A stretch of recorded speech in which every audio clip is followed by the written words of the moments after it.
A seedy private investigator and a disgraced quarterback team up to uncover a conspiracy that will make football more profitable.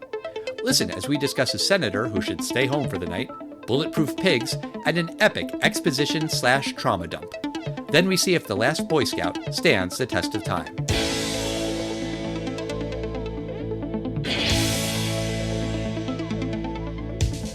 Test of time, James and Alan have their say. Do the movies you love still hold up today? James says gladiator with a glut. Alan says as a father, blah blah. It's the test of time, James and Alan have their say. Do the movies you love still hold up today? Test of time, James and Alan have their say. Do the movies you love still hold up today? Hello, everybody, and welcome to the Test of Time. My name is Alan Noah, and joining me, as always, is you, the first Boy Scout, James Brief. First of all, Al, I was never a Boy Scout. I was just a Cub Scout. A Cub Scout is the same kind of thing. It's under the umbrella of the corporation. You are correct. Yeah, that's the same thing. And second, a little viewer's note. I just came back from a week at summer camp as the camp doctor. My voice is a little bit raspy today. Were you screaming at a lot of campers? It's not that I have to scream at kids. There's a lot of children in the infirmary sometimes. Not that they're all sick, but they're like, I need a Band-Aid, or I'm just here for support for her. You know, the friends are coming together. And I just say, like, oh, who's next? And they come over, and I'm like, what's your name? Blah, blah, blah, blah, blah. What? I can't hear you. Everyone, quiet down for a bit. You know, so my voice is a little bit lost today. Okay, well, I think you sound very, very sexy. And I'm excited to talk about The Last Boy Scout. This is a movie that I had heard of, and I'd seen the poster, and I'd seen it in the video rental store when I was a kid, but I'd never seen it before. I distinctly remember the 2 times I've seen this film. Yesterday for this podcast. Okay. And I saw this in the theaters. All right. Well, why don't I give our listeners a recap of what this movie's all about? I'll do it because your voice is a little smoky right now. This movie is about Joe Hallenbeck, a former Secret Service agent turned private detective. He has no friends, his wife is cheating on him, and he's almost killed when he's hired to protect a nightclub dancer. After that dancer is murdered, Joe teams up with her boyfriend, former NFL quarterback Jimmy Dix. Joe uncovers a conspiracy involving a plot to legalize sports gambling. In the end, he stops the bad guys, saves the day, and as we all know, sports gambling remains totally illegal. This podcast brought to you by DraftKings and FanDuel and MGM Sports. And Kalshi and Polymarket and any one of many, many apps where you can legally bet on sports. Yeah. So, you know, elephant in the room, no fault of the screenwriters, but I would say kind of a shock of my lifetime that sports gambling is, for all intents and purposes, completely been legalized in the United States of America. It used to be confined to specific casinos in Nevada. Right. You know, when you went to Vegas, you know, for a joke, I'd bring back like, hey, I bet on the Mets to win the World Series at, 200 to 1. You know, so if they win, you get $2,000, you know, right. Like these were like, $10 souvenir gifts. But the plot would have been evolved here. Sure. But when this movie came out in 91, how did it do at the box office? I mean, this movie opened on a prime weekend, December 13th, 1991. It was budgeted at 30 to 45 million, which I think is actually a relatively middle of the road budget for, an action film. This film opened at number 2 at $7.9 million. It wound up getting $59 million, so a 6 to 7 times multiplier. So, it stuck around the theaters for a while, wound up etching out $100 million worldwide. And I think at the time, people made a big deal that it wasn't a big hit. When I look at the numbers, maybe it wasn't really that big a loss, although you almost kind of feel like this was setting up a sequel that would have been even bigger and even laster of the Boy Scouts. I feel like you would have to go with The Last Boy Scout, TOO, and then they introduce a new character who's also not a Boy Scout. Like, I get what they were going for with the whole Boy Scout thing, but kind of the quote-unquote joke is that Hallenbeck is not a Boy Scout And yeah, maybe he used to be. I was never a Boy Scout. Eli was a Boy Scout. There's nothing to do with scouting. There's no camping. There's no how to build a tent. There's no knife safety. There's no Pinewood Derby. There's no badge earning. It is kind of a weird title. It is. While I don't think the movie really justifies it, I think that is a fantastic title for a movie. Like one of those blank screenplays by Shane Black, and it says, The Last Boy Scout. The original title for this movie was not The Last Boy Scout. It was Die Hard.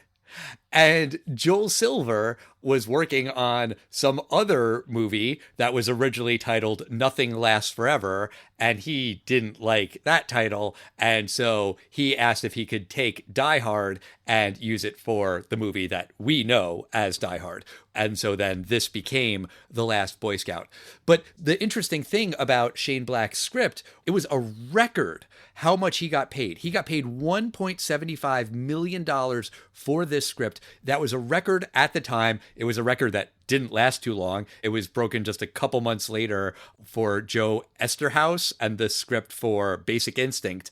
But apparently the script was unconventional because in the stage direction, it was talking to the person reading the script, which is breaking the rules of Hollywood Screenwriting 101, that you don't do that.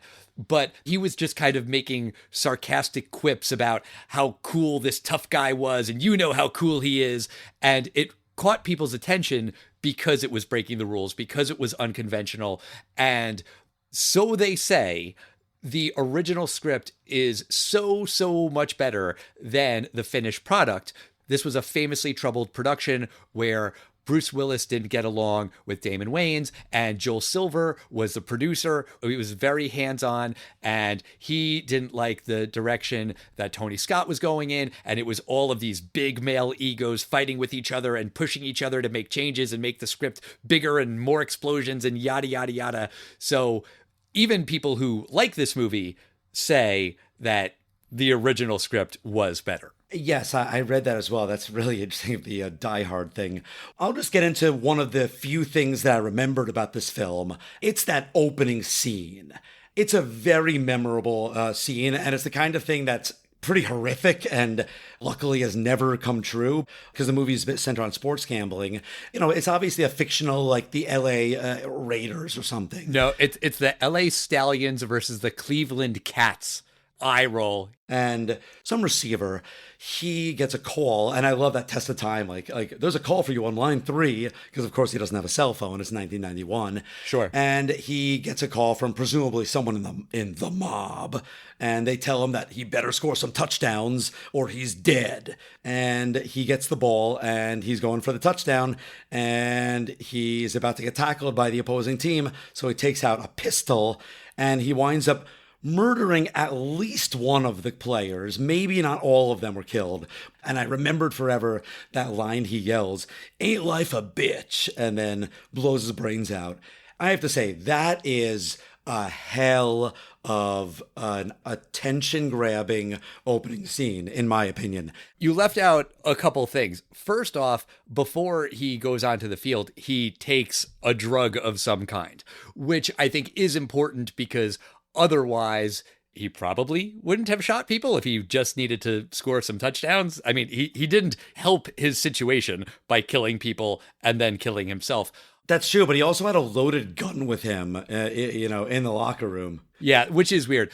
But I didn't know that this movie had anything to do with football. And the movie starts with this song. It's a song called Friday Night's a Great Night for Football, performed by Bill Medley. He's famous for I've Had the Time of My Life from Dirty Dancing, which is a good song. This song is terrible. And it's a very, very long opening credit song all about football. And I was like, oh, okay, is this movie just about football? Also, it's meant to evoke the feeling of you're watching a football game on television, but then the movie credits start. I get it. It's the credits for the movie, but it kind of looks like it's maybe the credits for the TV show about football. Whatever. I agree with you that this is a memorable way to open the movie. I think, though, that it doesn't really make any sense when you get into the plot later about how the owner of this team is trying to legalize gambling. He's got a law. He's going to senators. He's not doing it on the up and up way. He's bribing senators. But why would anyone take this guy seriously? He is the owner of the team where a player went onto the field and shot people and killed himself. If he says, hey, I have a great idea for a way to fix football, no one's going to listen to him. He has zero credibility. That guy would be a pariah in the sports world. I think that the parts that we didn't see in this film are the parts where the owner probably attended every one of the funerals of anyone that died, except for, Cole's. I think he probably made such donations to all of their children and their scholarships. And I think he might have been looked at like, this is a tragedy. This is the worst thing that happened to him, to his family. I think you can make an argument that sports gambling should be regulated and taxed. And we also set aside a percentage for gambling addicts so that people can get the help they need. I think this is exactly the kind of stuff that you would see owners possibly getting behind if they could get in on it as well. I think that's fair, but we need to see some of that. We need to see that this guy is a smooth talker, that he can take a tragedy and turn it around for profit and do it in a way where no one's going to suspect him. We don't see any of that. We only see him as a cartoonish villain. Well, the only thing we see him is that we see him as a slight parody of Jimmy Johnson. He's the owner of the Texas Cowboys. I think they're going for that kind of Steinbrenner. Like there's just a stereotype sometimes of certain owners. I think the character of him being a Texan, I think they were kind of going after him that way. But so why is the owner of the LA football team from Texas? And also, why is the California senator who he's bribing, why does he have a thick Southern accent? You're not quite sure what's going on there, but he's not a good dude. Sure. And I do want to talk about this senator issue for a second. Okay. So he needs to get, let's just say, 5 out of the 9 senators. Right now he has 4 of them, right? Mm-hmm. And he just has to get rid of this 5th one so that the next replacement he presumably will be able to have, he'll be able to get it over the line, right? That's generally the plot of the bad guy. Yes. Later, Joe's going to have to save the life of a senator, this senator that doesn't want to legalize gambling. And it turns out it's this particular senator. Joe saved a young woman from being beaten up and raped by this, whatever he was at the time, congressman, or that's how Joe lost a job, because I think they framed him for something or other. Now he's, the 5 o'clock shadow private investigator. The thing is, why not just make it an unnamed senator? Or I can make Joe lose his job for a completely different politician. But yeah, you're still saving a senator. Maybe this is the good senator. It just seemed so weird. Like, I was kind of thinking like, well, if this senator dies, I mean, I guess that's bad, but I don't think legalized sports gambling is that bad a thing, looking at what it is now. Well, I guess it is in some ways, but also this guy's a terrible man, So much of Hallenbach's Secret Service backstory doesn't really make a lot of sense. So he was a bodyguard for the president. He saved the president's life and then seemingly got demoted to being Secret Service for a senator.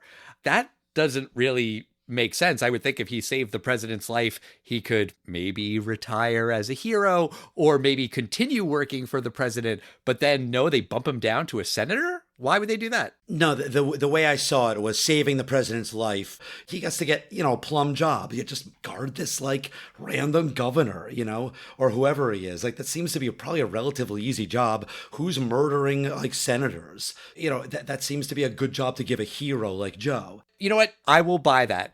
But then, so Hallenbach is mad at this senator because he was beating this woman. And so he stepped in and he punched the senator in the face and he knocked out 4 of his teeth because he wanted to help this woman. Great. But then the senator ruined his career and now he's an alcoholic and now he's down on his luck. All right, fine. But also Hallenbach is prank phone calling the senator, which seems out of character for everything else that we see in the movie, where he is this brutal, tough guy, take no shit, punch people, cursing out people, heavy drinking, and he makes prank phone calls? Come on. Like, he calls up the senator and breathes heavy into the phone. That's pretty dumb. But okay, fine. So there's bad blood. So then, skipping all the way to the end, the football team owner is able to frame him. But while we're talking about this, that also doesn't make any sense. Well, let me ask you, because maybe I missed it. When there's that handoff in the woods, when they have Hallenbeck hand the money over, the bribe, is he giving the money to the senator or one of the senator's men? I have no idea. Okay, I thought that the senator was in that limo. I thought the whole point was that Hallenbeck is bribing the senator. And, they get the picture of it, which also, by the way, it's not a good picture. It's not a clear shot of Hallenbeck, like it's through the trees. So I don't know that this is the great evidence that they think it is. But in order for this frame job to work, Hallenbeck has to hand the money to the senator, or at least the guy who is well known to be the senator's right-hand man. I thought he handed the money to the senator or something like that, because then Hallenbeck and Dix, they're following the car and they want to stop the senator from getting to the football game, right? Because if he gets to the game, he's going to be killed at the stadium. But they're shooting at the car that, at least I thought, contained the senator and the explosives. So if he's trying to save the senator's life, even though he hates the guy because it's the right thing to do, he doesn't want this senator to be assassinated, cool. But then don't shoot at his car with explosives in the trunk. He aims at the trunk. The car flips over. And, then he gets the explosives out, but not before Hallenbeck shoots another Secret Service agent. So Hallenbeck is not doing good work here. He's not clearing his name. He is not being a Boy Scout. He's shooting at a senator's car. The car flips over. He takes the explosives. And then at the football game, the senator's there. And I'm like, wait a second, the senator survived that car flipping over? And then I was thinking, okay, maybe I just misunderstood. And it wasn't the senator's car. Maybe the senator was in a different car. That's why he's able to get to the game. And maybe that's also why Hallenbeck doesn't, check the car to make sure the senator's okay in the flipped over car and pull him out and say, you're a little banged up, but you're all right, sir. Something like that. But it also doesn't matter, because even if the senator was in a different car, he's not going to that football game. If a senator's motorcade is attacked, if a senator's different car is shot at, flipped over, a Secret Service agent is killed, and it seems like there's an attempt on this senator's life, yeah, they're not going to let him go to a football game. They're going to put him in a bunker somewhere. That's a very good point. Right? Oh, but I really like the team and I really want to watch this game. Too bad you'll watch it from the secure location in the bunker, because clearly someone's trying to kill you, Senator. Right. I mean, you could literally even have that photo op and have that picture of you eating some nachos and beer with some of your friends in front of a big screen TV. Right. And a crazy thing happened and some psycho tried to kill me tonight, but I'm going to watch the game because I'm still a fan. But let's talk about Hallenbeck and Dix, the two mismatched guys in this movie. Before I realized that this movie was written by Shane Black, who also wrote Lethal Weapon, I was kind of getting Lethal Weapon vibes. It's not just Lethal Weapon, but this movie stars two guys who are total opposites. And one's kind of a by-the-books guy, and another guy doesn't take any shit, and he plays by his own rules. They butt heads, and they do not like each other, but someone got murdered. And now, these two, you're not going to believe it, James, they got to work together. Whoa! Well, I mean, that formula works so many times, depending on the cast that you get, the direction, and I guess finally maybe the editing and making it tight, and, screenplay. I think those four things. Basically, a buddy cop. Right. It's a buddy cop formula, even though neither one is a cop in this movie. Right, exactly. But it's the same way that Die Hard 3 is a buddy cop film, in that McClane is kind of sort of a cop and Zeus is not a cop at all. Exactly. And I'm glad you brought up Die Hard 3. This movie is compared to Die Hard, and Hallenbeck is described as basically a John McClane knockoff. This movie comes out after Die Hard 1 and 2. I think this character, Hallenbeck, is a lot like John McClane in Die Hard 3, Die Hard with a Vengeance. In that movie, he's hungover, and in Last Boy Scout, he's drunk, I guess. So subtle difference, but he is in full I don't give a fuck mode. Look, it's the same actor, and he had encountered two similar screenplays with crumbling marriages, and at least that guy Joe is believable in that Bruce Willis, on the edge of a marriage character. Sure. And apparently in the original script, Hallenbeck was trying to save his wife. I think Milo, the main henchman of the football owner, he really liked to kill women. And so he was going to kill Sarah, Hallenbeck's wife, and he had to save her. And that was a little too close to Die Hard, where John McClane is trying to save his wife. So they rewrote the script and made it less about the wife and brought in the daughter. By the way, Danielle Harris, who plays Hallenbeck's daughter, did you recognize that actress from anything else? I had to look it up because I knew she was from something, and she was in Don't Tell Mom the Babysitter's Dead. Right. That and the Halloween sequels. I think it was 4, 5, and 6, where she played Laurie Schrode's niece, I want to say. I'm not totally sure about that, but she was in those movies too, and that was where I first recognized her from. But yeah, then they kind of add to the buddy cop dynamic with here's a kid in here too. That changes the formula up a bit. Yeah, I mean, I think this actress played the role perfectly fine. I don't think the kid adds too much to it because it was a little bit too much plot armor, and a little bit because she should have, or very well could have been killed or injured in either the part where the two guys were going to be killed, or in this horrific car crash, which seemed to kill nobody, even after like an entire magazine of bullets is emptied into one of the cars. No one seemed to die from these horrific car accidents, except for the poor homeowner. He died. That's right. And let's take a minute to talk about Jimmy Dix. Well, actually, I want to talk less about Jimmy Dix and more about Damon Wayans. I really like Damon Wayans in this movie. I think he has great chemistry with the kid. He has great chemistry with Halle Berry, who plays his girlfriend for about 4 minutes before she's killed. I think he has really great chemistry with Bruce Willis. And then when I was reading after the fact about how Bruce Willis and Damon Wayans did not get along at all during filming, I was like, man, that's kind of crazy, because I think they have great on-screen chemistry together. And Damon Wayans has had a wonderful career, the kind of career people would kill for. He didn't really make it as a movie star after this movie. This is conjecture. You tell me if you disagree. I wonder if In Living Color hurt him as a movie star. In this movie, he is a charismatic, witty action movie star. And then he goes and does In Living Color, where he is so funny. And, this is the early 90s. There was a line between movie actors and TV actors.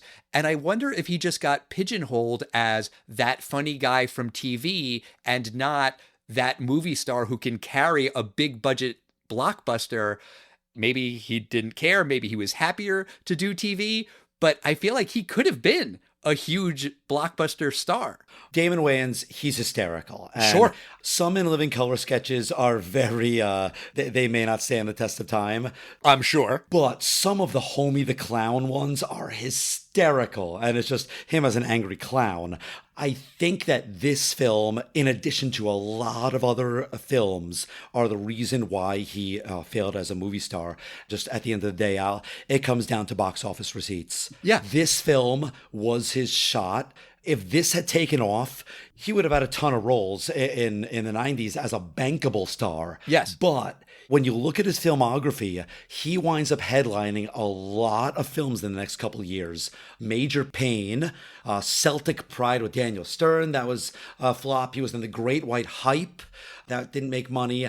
Did you ever see a movie called Bulletproof with Adam Sandler? Of course I did. I loved Adam Sandler and I loved Damon Wayans. Of course I went to see Bulletproof with my friends. I went to see Bulletproof, and I remember thinking, not that the two guys weren't funny, but that neither of these actors that I think are really funny are funny. Agreed. That was not a big hit. It's not the kind of thing that people talk about when they talk about Adam Sandler's career. And I think that's the reason. I think that Whether I'm going to blame his manager or, whoever was picking these scripts, because Damon Wayans he's so funny. I don't think he got his perfect script, and he didn't make enough money for people, so it just didn't happen. Yeah. Jimmy Dix, like Hallenbeck, he has a tragic backstory. He was married and his wife was pregnant. Then she was killed and he wasn't there, and he turned to drugs and he did a little bit of gambling, and that ended his career. And now he's a drug addict, and now they want to make gambling legal. And we find out his backstory in the same scene where we find out Hallenbeck's backstory about the Secret Service and saving the president and punching the senator for attacking the woman. First off, it's an exposition dump. It's a trauma dump. And it slows the movie down in a way that, honestly, I think I would be okay with if it just didn't feel like they had to shoehorn all of the exposition, all of the tragic backstory in this one part of the movie. I'm okay with breaking it up, and it's not just, shootout, car chase. Have that stuff. Give these guys a backstory, give them heart, give them a reason that they are the way that they are. But I just really kind of hated that it all happens in this one 15-minute chunk in the middle of the movie. I agree with you. Some of the exposition in this film is awful. Yeah. There's a part in the beginning where Jimmy, he's in the strip club, and he says, "These days, I'd bang anything with a heartbeat." Until he met, Halle Berry, I guess. No, he's cheating on her. Right. Oh, okay. That's right. Yeah. So he's saying he still would bang anything with a heartbeat. Yes. Let her say that, maybe. She's the girlfriend, and let her be mad at you because she knows you're cheating. You're exactly right. The exposition dump, it's throwing all this stuff at you. And then, Al, in the middle of that, honestly, one of the most beautiful lines of dialogue I have ever heard in my life. Jimmy says, "My son was alive for 22 minutes, and then he went to sleep. Long enough for just one dream." Yeah. Holy shit. That's a fucking line. And there's a couple things, I really love about this film. And that line there is one of them. It tugs at your heartstrings, but then shortly after Dix says all of this to Hallenbeck, Hallenbeck kicks him out of the house because he's using drugs. Okay, fine. That's his home. That's where his daughter lives. He doesn't want drugs in the house. I get that. But also, have a little fucking heart, Hallenbeck. He just told you all of this horrible stuff that happened to him. Let him get high in your bathroom this one time. Tell him never again. But, don't punch him and kick him out of your house. You're exactly right. The right thing is to say, first, let's get these motherfuckers, and then tomorrow, you got to go to rehab. Sure. Or whatever, the equivalent of something. Like, I'll chain you to a radiator for 3 days, whatever we need to do. Something like that. Then, they do end up working together, because of course they do. But it is weird because that first time they're in the police station, he says to Dix, "I'm done. I'm not looking into this. This is dangerous. There are clearly very bad people after you and after your girlfriend. I'm out." That makes sense. And then there has to be something that's going to pull him back in. Some reason why he is going to work with Dix and he is going to solve this case. And there's nothing. He says he's done. And then in the next scene, they're in the parking garage and he says, "I think I'm going to go to your girlfriend's apartment." And Dick's like, "Great, I'm coming with you." And then they're teamed up and they're working together. Like, there's a scene missing. Either Dix needs to convince him to come back to the case, or something has to happen to him or his family, something. But he's like, "I'm out, I'm done." And then he's just right back in for no reason. I think I have a possible explanation for it. Please. Joe walks in to his house, and because he's a really good detective, he quickly figures out that not only is his wife cheating on him, but that the man is currently in the house right now. Right. And he's also in the closet. It's his manager, played by Bruce McGill. From Animal House. Who's always a great character actor. Yeah, D-Day. You think the kind of man in this situation might shoot the guy. Big mistake. And he doesn't. And all he does is he kind of punches him in the gut because they've been best friends for like 20 years. And there's a good line where he says, "How long have we been friends, Joe?" And he's like, 20 years until you started banging my wife.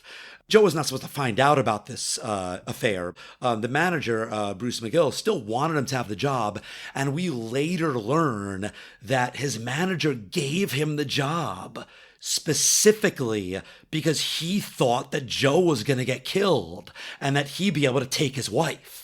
Right. And that's kind of what brings them together, because Jimmy was obviously with Corey. He didn't, realize what he had until he lost her. Joe was already kind of following her a little bit, it might have seemed, or maybe just that first night. He feels that he should be dead. So he really wants to figure out why he should be dead. So I think in a weird way, that's what kind of brings them together. This murder that was supposed to happen involving Joe. I get it. The thing with Hallenbeck and his wife is interesting, I guess, but kind of predictable. You kind of see it coming. I guess I would call it by the numbers, where he's so distant, he's become so down on his luck that all he does is drink, and he's neglecting his wife, and so his wife is sleeping with his friend. At the end, she says that she's sorry, and he says, "Fuck you, Sarah. Why didn't you just get a dog?" Which is what she said that she wanted him to say in the beginning, so they'll be okay. I got what they were going for. I just didn't really care about them as a couple. I wasn't really hoping that the two of them were going to make it or get divorced. I didn't really care either way. I think that this screenplay has a lot of different parts of good screenplays that Shane Black picked. Another thing we haven't talked about, the final shootout. It's at the stadium. Joe has to stop the sniper before he can kill the senator. And at the same time, Jimmy has to create a distraction. So he grabs a horse and he takes a football. And as Joe and the sniper start fighting, the sniper does get one shot off. And Damon Wayans, at the same time, remember, he's kind of this disgraced quarterback. He was able to throw the football towards the senator's glass. Did you think he was going to throw the football at the glass and make the senator duck? Oh, I wasn't sure if he was throwing it at his head, behind him, or what. Now, we see the bullet intercept the football, and the senator is seemingly alive.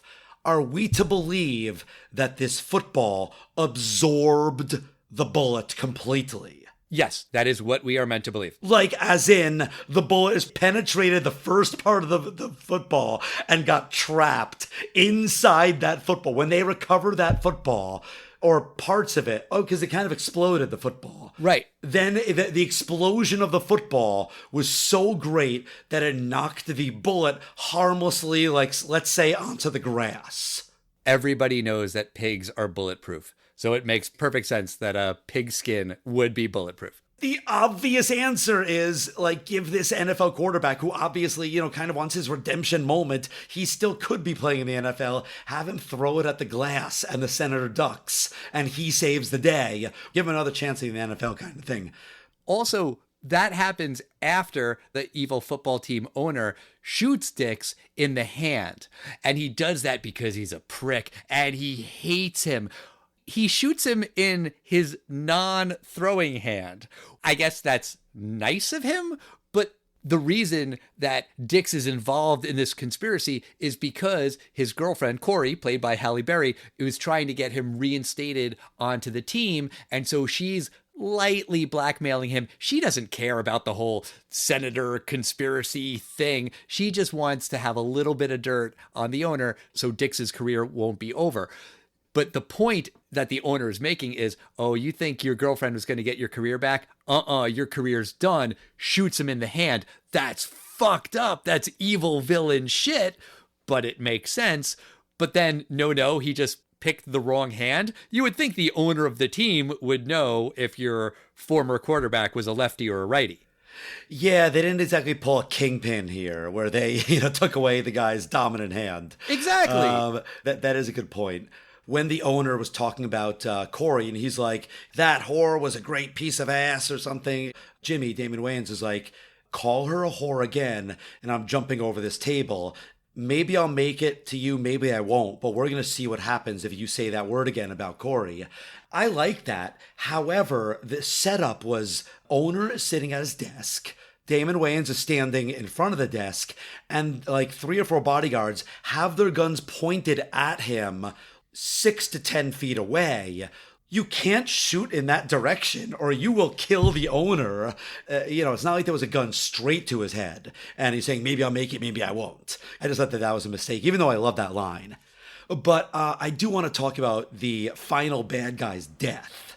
Okay. The helicopter? Yeah. This guy gets thrown off of a building, of a catwalk of the stadium, and there's a helicopter below him, and he gets thrown into the helicopter blades, and that's a pretty gruesome death. Yeah, it also doesn't make any sense why the helicopter would be underneath him if they're firing at the sniper.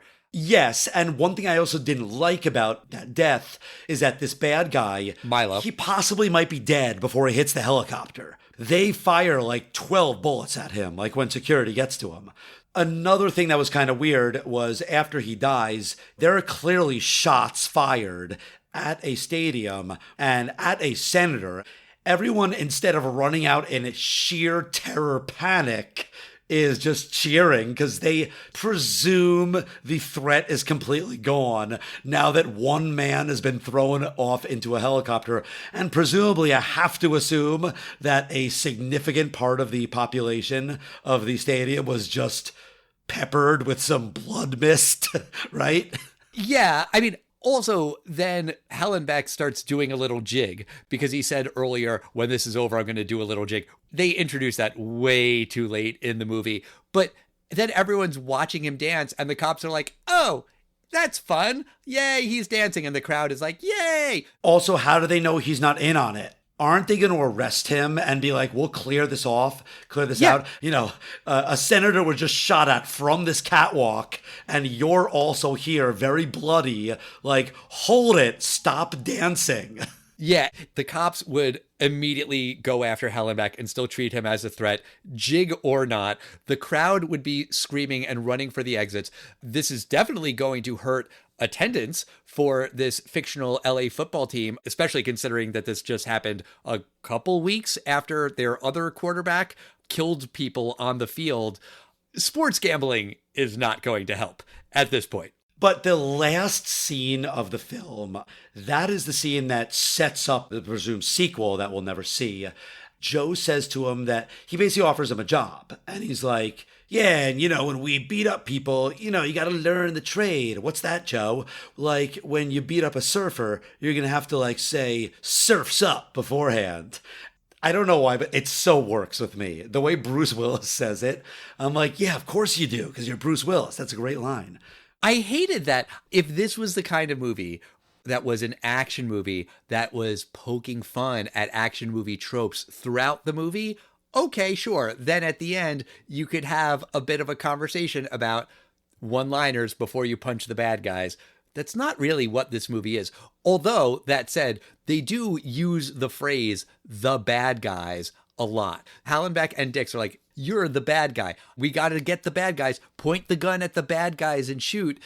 That's terrible dialogue. That is not dialogue that I would expect in a script that was sold for a record-breaking amount of money where you're referring to the bad guys as the bad guys. Maybe they were trying to go for some kind of meta commentary inversion of tropes, commenting on what action movies are, but it just felt really lazy to me. But James, what do you think about The Last Boy Scout? Does this movie stand the test of time? There are some things I love about this film. That's a fantastic opening scene. I unfortunately think that is the best scene of the entire film. The helicopter death, I think, is pretty cool. Like, Shane Black was a really hot commodity in Hollywood, which, like you said, this was a really, this script was bought for almost $2 million. I just don't think that the finished product is that great. There's some parts that really annoyed me. Like, twice, Joe is able to talk himself out of a death with literally a gun to his head. He's able to kind of say yo mama jokes. Or your wife jokes. Yeah, basically. That kind of humor to distract long enough. Like, he's about to be executed. I don't mind the yo mama jokes themselves, but it was just so weird. There's a part where Jimmy, Damon Wayans' character, he's caught by the mob. They throw Jimmy off of like a highway overpass onto a car. But of course, by Hollywood physics, a car is basically one of those 3-story airbags. Not only is he not dead, like he makes a quip. Yeah. I didn't really know that there was a really different original script to this film. It's possible that the things I love in this movie are from that original script, because I just didn't really love the actual plot. I think the cast is good. The direction is fine. Tony Scott knows how to make an action film. Bruce Willis is always kind of great in these films. There's so many better 90s action films that you could watch that would be better. So for me, it does not stand the test of time. What do you think, Al? Does 1991's The Last Boy Scout stand up? Before I answer that, I will mention one thing that definitely doesn't stand the test of time, and that is when they find the cassette tape that is evidence of the team owner and the senator doing their conspiracy, and the fast forward on the tape deck eats the tape. I've had that happen. People our age get it. That joke does not stand the test of time. This is not a test of time thing, but it is just a continuity error, and I rewound it to make sure that it did in fact happen. When there's that shootout, when they kill Halle Berry's character, and Dix pins one of the bad guys with his car, and the bad guy keeps shooting at him, and then Hellenbeck shoots the guy in the back of the head.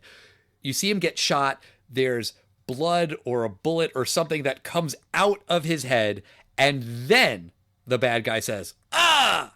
I could call it bad. I could also just call it lazy. I think a lot of this movie is lazy. It's not executed well. And there's a lot of interesting stuff in here.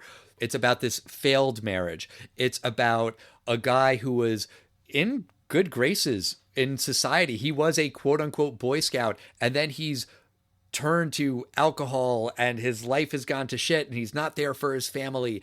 And also there's this conspiracy, and it's about politics and shady deals, and also it's about football and how the real problem with football is free agency or something, and then they need to have legalized gambling, and it's a commentary on what's wrong with professional sports. There's a buddy cop dynamic, and also then there's a kid in there for a couple of scenes.